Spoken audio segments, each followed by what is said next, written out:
सदियों साल पुरानी कहानी है, जब रामपुर नाम के एक गांव में अहमद नाम का एक बहुत ही गरीब लेकिन ईमानदार किसान अपनी बीवी फातिमा के साथ रहता था। एक दिन वह शाम को थका हारा बैठा हुआ था कि तभी उसकी बीवी उससे कहने लगी, आप थोड़ा आराम कर लीजिए ना, काम तो जिंदगी भर चलता ही रहेगा। देखो तो आपने अपनी क्या हालत बना ली है। अहमद बोला, तुम सही कहती हो फातिमा, लेकिन फसल का वक्त है, अगर ज्यादा तवज्जो नहीं दूंगा तो बहुत नुकसान हो जाएगा। फातिमा ने कहा, हाँ, लेकिन अपनी सेहत का ख्याल भी तो तुम्हें रखना पड़ेगा। मेरे तो इस दुनिया में सिर्फ तुम ही हो, अगर तुम्हें कुछ हो गया तो मैं कहां जाऊंगी। अहमद ने कहा, अरे तुम फिक्र मत करो, मैं बिल्कुल ठीक हूं, बस मुझे खाना खिला दो, उसके बाद मैं खेतों में लौट जाऊंगा। और उसके बाद अहमद की बीवी ने उसे खाना खिलाया और खाना खाने के बाद अहमद अपने खेतों में पहुंच गया। वहां पर जाकर वह खुदाई कर ही रहा था कि तभी उसका फावड़ा किसी सख्त चीज से टकराया। अहमद बोला, अरे ये क्या, लगता है कोई भारी चीज है, चलो मिट्टी हटाकर देखता हूं कि ये क्या है। फिर अहमद मिट्टी हटाने लगा तो थोड़ी ही देर में एक पुराना सा संदूक बाहर निकल कर आया। अरे ये तो कोई संदूक है, इसमें क्या होगा, खोल कर देखता हूं। जैसे ही अहमद ने वह संदूक खोला, उसके अंदर सोने और चांदी के सिक्के चमक रहे थे। उन्हें देखकर अहमद की आंखें चौंधिया गईं। वह बोला, अरे इतना सारा सोना चांदी। वह कुछ देर तक सोचता रहा और फिर संदूक उठाकर वह अपने घर की तरफ चल दिया। जब वह बक्सा उसकी बीवी ने देखा तो बोली, अजी यह क्या ले आए आप, यह तो बहुत ही भारी लगता है। अहमद ने कहा, यह तो मुझे खेतों में मिला है, जरा खोलकर तो देखो इसमें क्या है। फातिमा वह संदूक खोलती है तो संदूक के अंदर खजाने को देखकर वह हैरान रह गई। उसने इतना सारा खजाना कभी नहीं देखा था। वो बोली, हे खुदा, इतना सारा माल यह कहां से आया। फिर अहमद ने कहा, अरे खुशकिस्मत, मैं खेतों में खुदाई कर रहा था तो यह जमीन के नीचे मुझे दबा हुआ मिला है। बीवी बोली, अब इसका क्या करेंगे, हम इसे रख लेते हैं, अगर हम इसे रख लें तो हमारे सारे दुख दूर हो जाएंगे। अहमद ने कहा, नहीं फातिमा, यह हमारा नहीं है, हो सकता है कि यह किसी का गुमशुदा खजाना हो और इस तरह से इसे अपने पास रखना चोरी होगी। फातिमा ने कहा, लेकिन अगर यह किसी का होगा तो उसे कैसे पता चलेगा। अहमद ने कहा, खुशकिस्मत, हम इसे नहीं रख सकते, यह खजाना इसके असली मालिक तक पहुंचना चाहिए। फातिमा ने कहा, तुम्हारी ईमानदारी कभी नहीं बदलेगी, ठीक है, जैसा तुम चाहते हो वैसा करो। फिर अहमद ने कहा, फातिमा, ईमानदारी से बड़ा कोई खजाना नहीं है। हाँ, अगर इसका असली मालिक ना मिले तो हम देखेंगे कि क्या करना है। फातिमा बोली, अच्छा, तुम्हें जो ठीक लगता है वह करो, मैं तो बस इतना ही चाहती हूं कि हमारे घर में खुशी और अमन हमेशा बना रहे। अहमद ने कहा, हाँ खुशकिस्मत, मेरा भी यही ख्वाब है, भरोसा रखो, सब कुछ ठीक होगा। तब फातिमा कुछ सोचते हुए बोली, लेकिन यह बक्सा तो बहुत ही पुराना है, न जाने कितने सालों से यह जमीन में दबा पड़ा था, अब यह भला किसका होगा, इतने सालों बाद इसे कौन लेने के लिए आएगा। अहमद ने कहा, फातिमा, जो भी हो, इस बक्से को हम नहीं रख सकते, यह गलत होगा। मैं कल सुबह जाकर इसे गांव के सरपंच अब्दुल्लाह को सौंप दूंगा, वह इसे बादशाह को दे देंगे। फातिमा ने हैरान होते हुए पूछा, अच्छा, लेकिन क्या सरपंच अब्दुल्लाह को देना सही रहेगा। अहमद ने कहा, हाँ हाँ, वो इस गांव के सबसे समझदार आदमी हैं, वह इस खजाने के असली मालिक को ढूंढकर इसे लौटा देंगे। फिर फातिमा ने कहा, आप तो हमेशा से ऐसे ही सीधे सच्चे और ईमानदार हैं, जैसा आपको ठीक लगे आप वैसा ही कीजिए। और फिर इसके बाद वह दोनों खाना खाकर सो गए। अगले दिन सुबह होते ही अहमद वह बक्सा लेकर सरपंच अब्दुल्लाह के पास पहुंच गया। सरपंच अब्दुल्लाह अपने घर पर आराम से बैठा हुआ था। अहमद बोला, सलाम सरपंच अब्दुल्लाह, मैं आपसे एक जरूरी बात करने के लिए आया हूं। अरे अहमद, सुबह सुबह कैसे आना हुआ, सब ठीक तो है ना। अहमद बोला, जी सरपंच अब्दुल्लाह, सब ठीक है, मैं तो इसलिए आया हूं कि कल खेत में खुदाई करते समय मुझे यह संदूक मिल गया था, खोलकर देखा तो इसके अंदर सोने चांदी के सिक्के भरे हैं, मैं इसे अपने पास नहीं रख सकता, इसलिए मैं आपको सौंपने के लिए आया हूं, ताकि आप असली मालिक को ढूंढकर इसे लौटा सकें या फिर इसे बादशाह तक पहुंचा दें। सरपंच अब्दुल्लाह ने जब वह खजाना देखा तो हैरान रह गया। कहने लगा, अरे इतना सारा खजाना, ये किसका हो सकता है भला? और ये तुम्हारे खेत में कैसे आया? अहमद ने जवाब दिया, वह तो मैं नहीं जानता सरपंच अब्दुल्ला, लेकिन जिसका भी हो, अब आप यह उस तक पहुंचा दीजिए। सरपंच अब्दुल्लाह बोला, अहमद, तुम्हारी ईमानदारी की तो मिसाल दी जाएगी। आज के समय में भला कौन इतना ईमानदार होता है? अहमद मुस्कुराते हुए कहने लगा, अरे सरपंच अब्दुल्ला, ईमानदारी ही सबसे बड़ा धन है जो सही है। मैंने तो बस वही किया। सरपंच अब्दुल्लाह ने कहा, ठीक है अहमद, मैं इसे संभाल कर रख लूंगा और पूरे गांव में खबर करवा दूंगा। अगर इसका कोई असली मालिक हुआ तो उसे सौंप दूंगा। अहमद ने कहा, शुक्रिया सरपंच अब्दुल्ला, अब मैं चलता हूं। इतना कहकर अहमद वहां से चला गया। लेकिन इतना सारा खजाना देखकर सरपंच अब्दुल्लाह के मन में अब लालच आ चुका था। वह सोचने लगा, इतना सारा खजाना, अगर मैं इसे बादशाह को सौंप दूंगा तो मुझे क्या मिलेगा? सिर्फ मेरा नाम ही होगा। लेकिन अगर मैं इसे अपने पास रख लूं तो मेरी सारी परेशानियां खत्म हो जाएंगी। इसे भला बादशाह को देने की क्या जरूरत है? बादशाह के पास तो पहले से ही इतना खजाना भरा पड़ा है, और किसी को क्या पता चलेगा कि अहमद को खजाना मिला था और उसने वह मुझे दे दिया। इसे तो मैं ही रख लेता हूं और अपने घर में इसे छिपा दूंगा, किसी को कुछ नहीं पता चलेगा। और फिर शाम को सरपंच अब्दुल्लाह की बीवी उस खजाने के बारे में पूछने लगी, अरे ये संदूक कहां से आया जी? इसमें तो इतना सारा सोना चांदी भरा है। सरपंच अब्दुल्लाह बोला, अरे वह हमारे गांव का अहमद है ना, उसको अपने खेत में यह मिला था। वो इसे बादशाह तक पहुंचाने को कह रहा था, लेकिन मैंने तो सोच लिया है कि यह खजाना हम अपने पास ही रख लेंगे। उसकी बीवी बोली, लेकिन यह तो चोरी हुई ना, अगर किसी को पता चल गया तो हमारी पूरी इज्जत मिट्टी में मिल जाएगी। सरपंच अब्दुल्लाह ने लापरवाही से कहा, अरे किसी को कुछ नहीं पता चलेगा। वह अहमद तो बहुत ही भोला भाला और सीधा आदमी है, वह कभी किसी से कुछ नहीं कहेगा। बीवी ने कहा, वह तो ठीक है, लेकिन अगर बादशाह को पता चल गया तो हमारी खैर नहीं। सरपंच अब्दुल्लाह बोला, अरे बादशाह तक बात पहुंचेगी ही नहीं, तुम फिक्र मत करो, यह खजाना अब हमारा है, किसी को कुछ नहीं पता चलेगा। और फिर सरपंच अब्दुल्लाह ने लालच में आकर अपनी ईमानदारी को छोड़ दिया और वह खजाना अपने पास ही रख लिया। इधर अहमद को तो इस बात का अंदाजा भी नहीं था। उसे तो सरपंच अब्दुल्लाह पर पूरा यकीन था।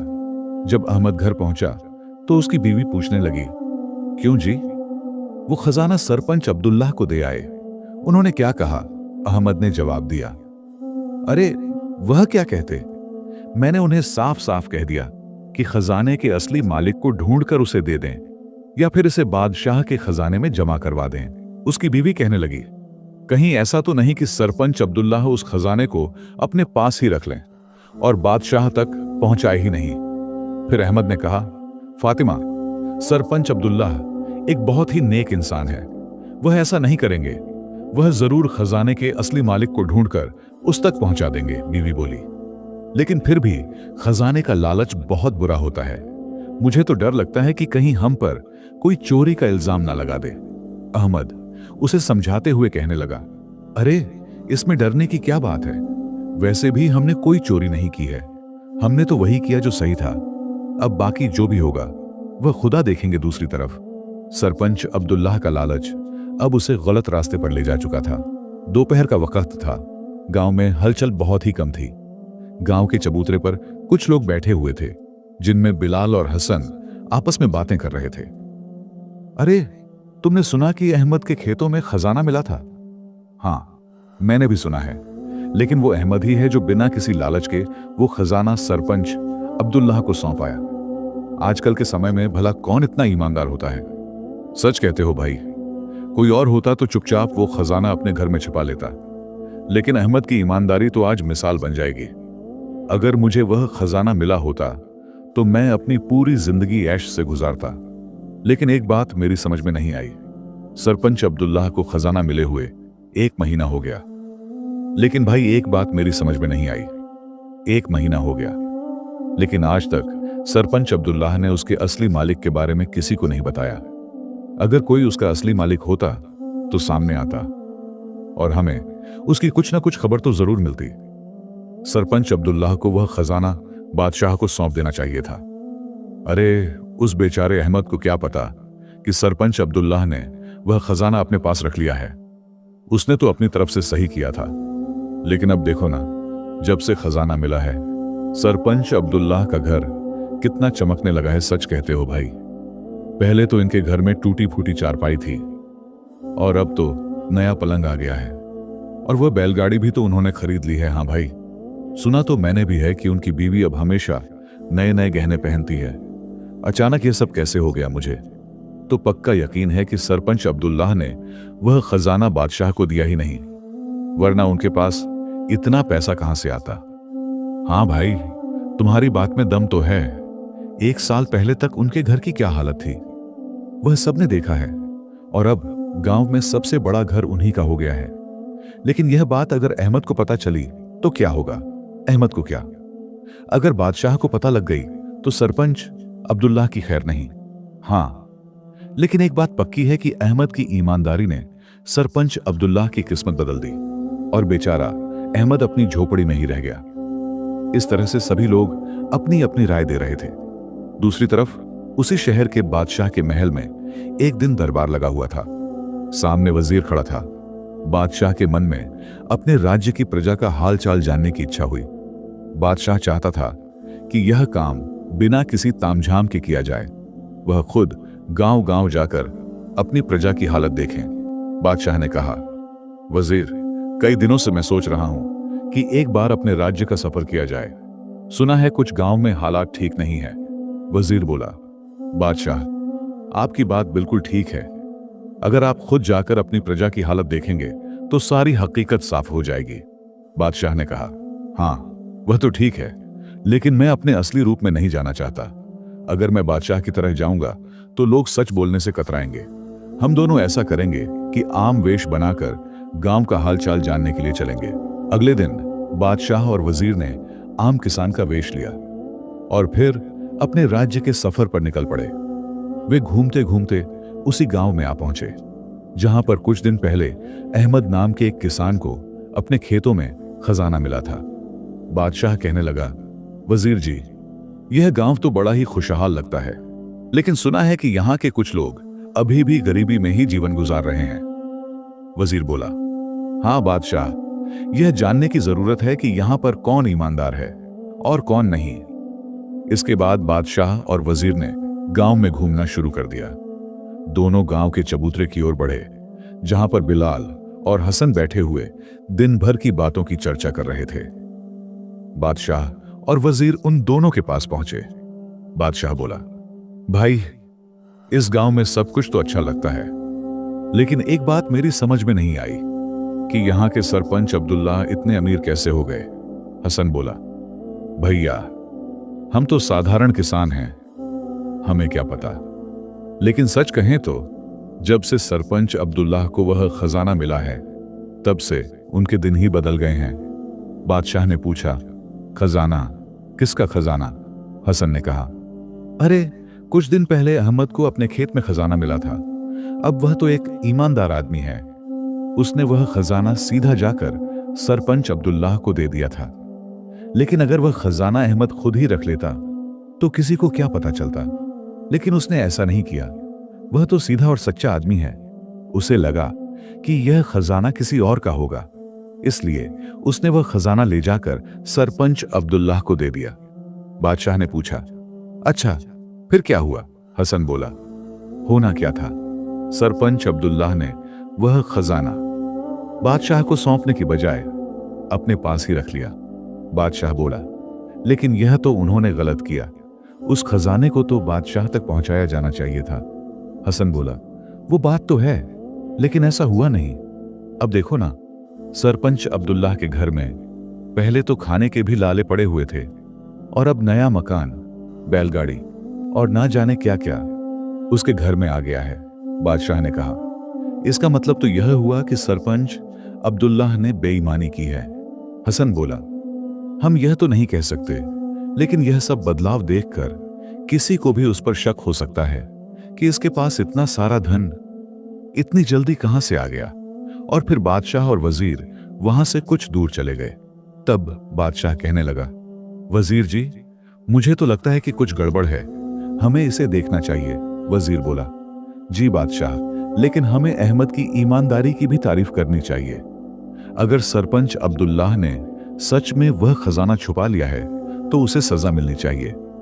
बादशाह को अब सारा हाल समझ में आने लगा था कि सरपंच अब्दुल्लाह के अचानक अमीर बन जाने की वजह क्या है। बादशाह ने तय किया कि वह जल्दी ही सरपंच अब्दुल्लाह को दरबार में बुलाकर इस रात से पर्दा उठाएंगे। अगली सुबह बादशाह अपने बड़े से दरबार में राजगद्दी पर बैठा हुआ था। उनके साथ उनका वजीर भी था। बादशाह के मन में पिछले दिन की सारी बातें घूम रही थीं कि गांव का सरपंच अब्दुल्ला अचानक इतना अमीर कैसे बन गया। और फिर बादशाह ने फैसला किया कि अब सरपंच अब्दुल्लाह को दरबार में बुलाकर सच्चाई सामने लानी चाहिए। बादशाह ने वजीर से कहा, वजीर जी, कल हम जिस गांव में सफर करने के लिए गए थे वहां की बातें मेरे मन में बार बार आ रही हैं। वजीर ने पूछा, कौन सी बात बादशाह? बादशाह ने जवाब दिया कि सरपंच अब्दुल्लाह के पास इतना धन कैसे आ गया। गांव के लोग कह रहे थे कि अहमद नाम के एक किसान ने अपनी ईमानदारी से एक खजाने का संदूक उस सरपंच अब्दुल्लाह को सौंपा था, लेकिन वो खजाना अब तक हमारे पास क्यों नहीं पहुंचा? वजीर बोला, बादशाह, बात तो कुछ अजीब है। अब हमें सरपंच अब्दुल्लाह से ही पूछना चाहिए कि यह सारा क्या मामला है। बादशाह ने कहा, ठीक कहते हो वजीर जी, आप सिपाहियों को अभी भेजिए और गांव के सरपंच अब्दुल्लाह को दरबार में बुलाकर लाइए। बादशाह की हुक्म हुई तो सिपाही तुरंत आदेश का पालन करने के लिए चल पड़े। उधर सरपंच अब्दुल्लाह अपने घर में आराम से बैठा था। जब उसे बादशाह के दरबार में बुलाए जाने की खबर मिली तो उसके चेहरे का रंग ही उड़ गया। कई तरह के ख्यालात उसके मन में आने लगे। उसे डर था कि कहीं बादशाह को उसके काले कारनामों की खबर तो नहीं लग गई, कहीं बादशाह को यह पता तो नहीं चल गया। अगर उन्होंने मुझसे पूछताछ की तो मैं क्या जवाब दूंगा?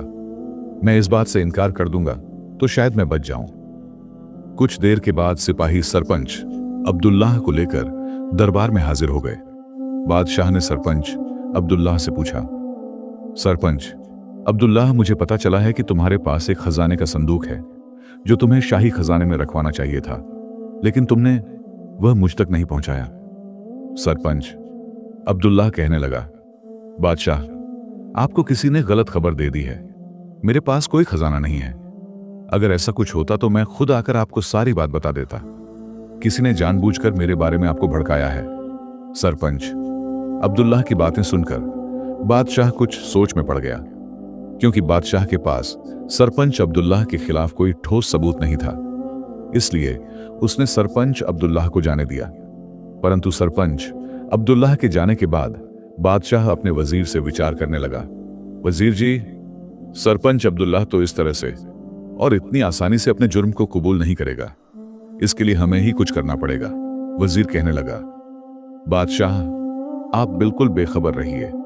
मैं आज ही सरपंच अब्दुल्लाह के घर पर निगरानी करने के लिए अपने कुछ जासूसों को लगा देता हूं, जो सरपंच अब्दुल्लाह की हर हरकत पर नजर रखेंगे। मुझे पूरा यकीन है कि इस तरह से हम सरपंच अब्दुल्लाह की असलियत का पता लगा लेंगे। और फिर वजीर ने अपने कुछ खास जासूसों को बुलाया और उन्हें सरपंच अब्दुल्लाह पर 24 घंटे नजर रखने का हुक्म दे दिया। फिर क्या था, वजीर के भेजे हुए जासूस खुफिया तरीके से सरपंच अब्दुल्लाह के घर पर नजर रखने लगे। सरपंच अब्दुल्लाह कहां जाता है, किससे मिलता है, यह सब खबरें वह वजीर तक पहुंचाने लगे। लेकिन 20 दिन बीत जाने के बाद भी उनके हाथ कोई भी कामयाबी नहीं लगी। उन्हें ऐसी कोई भी खबर नहीं मिली जिससे सरपंच अब्दुल्लाह का जुर्म साबित हो सके।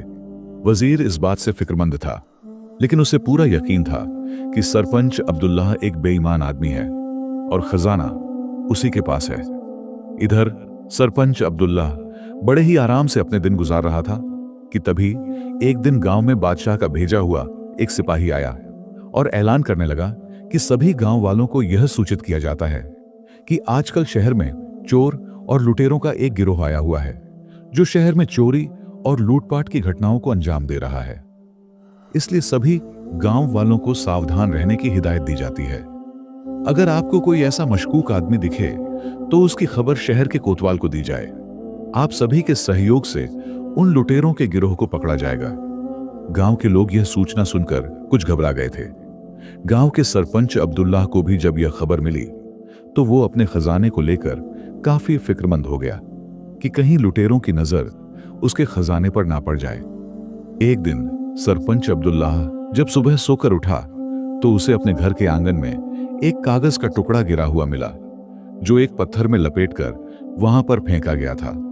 सरपंच अब्दुल्लाह ने जब वह पत्थर उठाया, असल में वह एक चिट्ठी थी।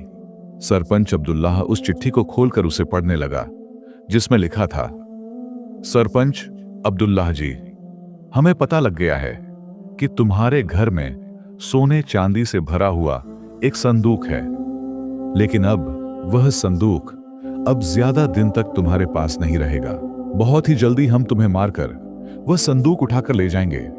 हाँ, अगर तुम अपनी जान की सलामती चाहते हो तो वह खजाने से भरा हुआ संदूक चुपचाप हमारे हवाले कर दो। इस काम के लिए तुम्हें सिर्फ 1 हफ्ते का समय मिलेगा। 1 हफ्ते के अंदर तुम वह संदूक गांव के बाहर बने हुए पुराने मंदिर के पीछे रात के समय चुपचाप झाड़ियों में रख जाना, तो तुम्हारी जान बच सकती है। वरना अगर हम खुद संदूक को लेने के लिए तुम्हारे घर आएंगे तो संदूक तो जाएगा ही, साथ में तुम्हारी जान भी जाएगी। वह चिट्ठी पढ़ते ही सरपंच अब्दुल्लाह के चेहरे का रंग उड़ गया। वह किसी भी हालत में अपने खजाने को अपने हाथ से नहीं जाने देना चाहता था। एक बार उसके मन में आया कि वह इस चिट्ठी के बारे में शहर के कोतवाल को बता दे, लेकिन वह बताता तो किस मुंह से, क्योंकि ऐसा करने पर उसके खजाने का भेद खुल जाने का डर था, जबकि वह तो बादशाह से कह चुका था कि उसके पास कोई खजाना नहीं है। अब तो सरपंच अब्दुल्लाह दुविधा में फंस चुका था। ना तो वह खजाने के बारे में किसी को बता सकता था और ना ही वह खजाने को अपने हाथ से जाने देना चाहता था। तब सरपंच अब्दुल्लाह ने इस परेशानी का एक हल निकाला। उसने सोचा, क्यों ना कल रात को ही मैं खजाने को अपने घर से हटाकर किसी दूसरी जगह पर छुपा दूं, ताकि अगर लुटेरे मेरे घर पर आए भी तो यह खजाना उनके हाथ ना लगे। यह सोचकर अगली रात को सरपंच अब्दुल्लाह ने वह खजाने वाला संदूक उठाया और छिपते छिपाते आधी रात के समय अपने घर से बाहर निकला और गांव से कुछ दूर जंगल के नजदीक एक बरगद के पेड़ के नीचे पहुंच गया। उसने वहां पर एक खड्डा खोदा और संदूक को बरगद के पेड़ के नीचे दबा दिया। सरपंच अब्दुल्लाह को पूरा यकीन था कि वह संदूक वहां पर बिल्कुल महफूज रहेगा, क्योंकि गांव के लोगों का वहां पर आना जाना बहुत ही कम था। संदूक को वहां पर दबाकर सरपंच अब्दुल्लाह वापस अपने घर लौट आया। अब वह बिल्कुल बेफिक्र हो चुका था कि उसका खजाना बिल्कुल सुरक्षित जगह पर पहुंच चुका था। अब वह लुटेरों के हाथ नहीं लगेगा। उस रात सरपंच अब्दुल्लाह चैन की नींद सोया। जब सुबह वह उठा तो देखा कि बादशाह के कुछ सिपाही उसके दरवाजे पर आ धमके। उन्हें देखते ही सरपंच अब्दुल्लाह घबरा गया, क्योंकि सिपाहियों के साथ बादशाह का वजीर भी था। वजीर ने सरपंच अब्दुल्लाह को धमकाते हुए कहा, सरपंच अब्दुल्लाह, तुम्हारा पर्दाफाश हो चुका है। जिस खजाने के बारे में अब तक तुम अनजान बन रहे थे, वह खजाना तुम्हारे ही पास है और मुझे मालूम है कि तुमने वह खजाना कहां पर छुपाया है। सिपाहियों, पकड़ लो इस बेईमान को और मेरे साथ ले चलो। इससे पहले कि सरपंच अब्दुल्लाह कुछ बोल पाता, सिपाहियों ने उसे गिरफ्तार कर लिया और फिर वजीर गांव के बाहर बरगद के पेड़ की तरफ चल दिया, जहां पर सरपंच अब्दुल्लाह ने रात के समय अपना खजाना दबाया था। पीछे पीछे वजीर के सिपाही सरपंच अब्दुल्लाह को घसीटते हुए आ रहे थे। यह नजारा देखकर गांव के कुछ लोग भी उनके पीछे पीछे चल दिए। बरगद के पेड़ के पास पहुंचकर वजीर ने सैनिकों को हुक्म दिया कि यहां पर खुदाई की जाए, और फिर सैनिकों ने खुदाई करके वहां से खजाने से भरा हुआ संदूक बाहर निकाला। इसके बाद सैनिकों को हुक्म दिया गया कि वह अहमद को यहां पर लेकर आए, ताकि वह इस संदूक को पहचान कर बता सके कि यह वही संदूक है जो उसे अपने खेतों से मिला था। सिपाही अहमद को लेकर वहां पर आ पहुंचे। तब वजीर ने अहमद से पूछा, अहमद, क्या यह वही संदूक है जो तुम्हें मिला था? अहमद ने कहा, जी वजीर जी, यह वही संदूक है और मैंने यह संदूक सरपंच अब्दुल्लाह को दिया था ताकि यह संदूक बादशाह जी के खजाने में जमा करवाया जा सके। अब तो सरपंच अब्दुल्लाह की सारी पोल खुल चुकी थी। तब वजीर ने कहा, सरपंच अब्दुल्लाह जी, क्या तुम जानना नहीं चाहोगे कि तुम्हारे इस संदूक के बारे में मुझे कैसे पता लगा? असल बात तो यह है कि गांव में लुटेरों के बारे में जो मुनादी करवाई गई थी वह मैंने जानबूझकर करवाई थी, और तुम्हारे घर पर जो चिट्ठी तुम्हें मिली थी वह लुटेरों ने नहीं बल्कि मैंने ही तुम्हारे घर पर फेंकवाई थी। यह सारी मेरी ही योजना थी ताकि तुम उस खजाने को बचाने के लिए कोई ऐसा कदम उठाओ कि मैं तुम्हें हाथों पकड़ सकूं। और देखो, मेरा अंदाजा बिल्कुल सही निकला। तुमने उस चिट्ठी को लुटेरों की धमकी समझा और यह संदूक यहां पर छिपाने के लिए आ गए। लेकिन मेरे जासूस जो 24 घंटे तुम पर नजर रखे हुए थे, उन्होंने रात के समय तुम्हें यह सब करते हुए देख लिया था और इसकी सूचना मुझे मिल गई, जिसका नतीजा आज तुम्हारे सामने है कि तुम हाथों पकड़े गए हो। इसके बाद सरपंच अब्दुल्लाह को बादशाह के सामने पेश किया गया। तब बादशाह ने यह फैसला दिया कि खजाने से भरा हुआ संदूक शाही खजाने में जमा कर दिया जाए और अहमद को उसकी ईमानदारी पर 200 सोने की अशर्फियां इनाम में दी गईं। इस कहानी से हमें सीखना चाहिए कि ईमानदारी सबसे बड़ा खजाना है जो इंसान को इज्जत और अंदरूनी सुकून देता है। लालच और बेईमानी सिर्फ अस्थायी फायदा देते हैं, लेकिन आखिरकार इंसान की असलियत सामने आ जाती है। अपने फर्ज को निभाना और सच का साथ देना ही नेक लोगों की पहचान है। जो शख्स सच्चाई और अमानतदारी पर कायम रहता है, समाज हमेशा उसकी इज्जत करता है और आखिरकार इंसाफ उसी के हक में होता है। इसलिए हर हाल में झूठ और फरेब से बचना चाहिए और जिंदगी में सच्चाई, अमानतदारी और इंसाफ का दामन नहीं छोड़ना चाहिए। अगर आप लोगों को हमारी ये कहानी अच्छी लगी हो तो वीडियो को लाइक करें, शेयर करें और कमेंट बॉक्स में अपनी कीमती राय जरूर दें, क्योंकि आप लोगों की राय हमारे लिए बहुत अहमियत रखती है। और हमारे YouTube चैनल MS वॉइस को सब्सक्राइब करना ना भूलें। शुक्रिया।